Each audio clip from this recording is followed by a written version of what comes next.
កម្ពុជាម៉ាឡេស៊ីបោះជំហានថ្មីពង្រឹងភាពជាដៃគូសហភាពសេដ្ឋកិច្ចនិងយុវជន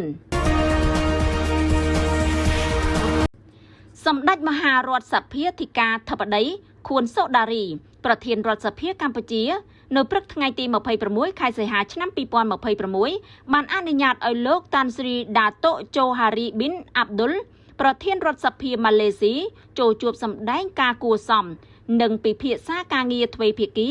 ដោយផ្ដោតលើការពង្រឹងកិច្ចសហប្រតិបត្តិការសហភាពសេដ្ឋកិច្ចសន្តិសុខនិងការអភិវឌ្ឍធនធានមនុស្សក្នុងជំនួបនេះថ្នាក់ដឹកនាំរដ្ឋសភាទាំងពីរបានបញ្ជាក់ពីចំណងមិត្តភាពនិងកិច្ចសហប្រតិបត្តិការដ៏យូរអង្វែងរវាងកម្ពុជាម៉ាឡេស៊ីសម្ដេចប្រធានរដ្ឋសភាបានថ្លែងអំណរគុណចំពោះការគាំទ្ររបស់ម៉ាឡេស៊ីចំពោះកម្ពុជាចាប់តាំងពីដំណាក់កាលស្វែងរកសន្តិភាពរហូតដល់ដំណើរការអភិវឌ្ឍប្រទេសគណៈលោកប្រធានរដ្ឋសភាម៉ាឡេស៊ីក៏បានបង្ហាញការគាំទ្រចំពោះទំនាក់ទំនងមិត្តភាពនិងភាពជាដៃគូរវាងប្រទេសទាំងពីរលើវិស័យសេដ្ឋកិច្ចភាគីទាំងពីរបានពិភាក្សាអំពីការជំរុញពាណិជ្ជកម្ម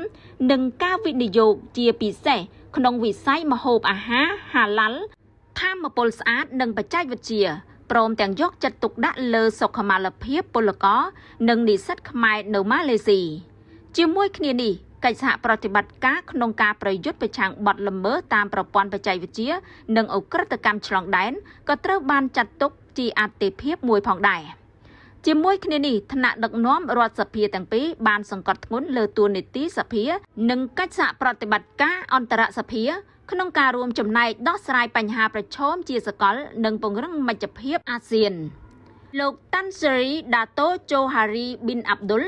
បានកោតសរសើរចំពោះបរិយាកាសនយោបាយនិងដំណើរការបោះឆ្នោតនៅកម្ពុជាហើយបានបង្ហាញចំណាប់អារម្មណ៍ក្នុងការយកបទពិសោធន៍ល្អៗរបស់កម្ពុជាទៅចែករំលែកក្នុងកម្មវិធីសភាវ័យក្មេងនៅម៉ាឡេស៊ី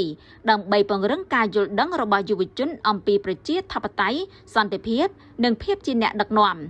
ជំនួបនេះត្រូវបានមើលឃើញថាជាការបន្តពង្រឹងចំណងមិត្តភាពនិងភាពជាដៃគូរវាងស្ថាប័ននីតិបញ្ញត្តិកម្ពុជាម៉ាឡេស៊ីព្រមទាំងបើកច្រកកាន់តែទូលំទូលាយសម្រាប់កិច្ចសហប្រតិបត្តិការដែលផ្ដល់ផលប្រយោជន៍ដល់ប្រជាជននិងការអភិវឌ្ឍប្រកបដោយចីរភាពរបស់ប្រទេសទាំងពីរ។